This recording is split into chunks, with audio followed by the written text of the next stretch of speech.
If you use Microsoft Edge and you want a little more privacy and control over your payment details, this video is going to show you exactly how to disable the Save Security Codes option.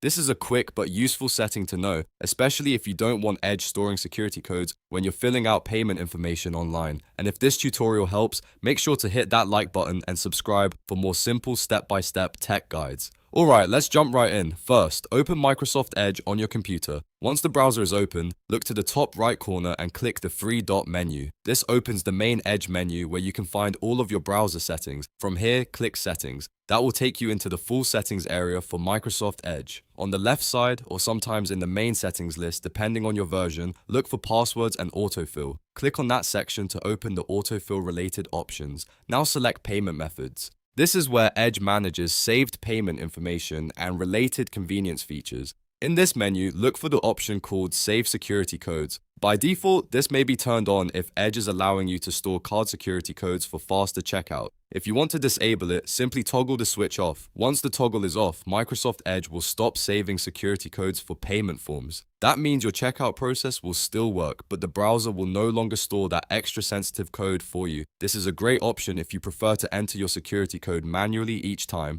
or if you want to limit how much payment data your browser remembers. And that's it. You've now disabled Save Security Codes in Microsoft Edge. It only takes a few clicks, but it can make a big difference for privacy and account control. If this video was helpful, please give it a thumbs up, subscribe for more helpful browser tutorials, and I'll see you in the next one.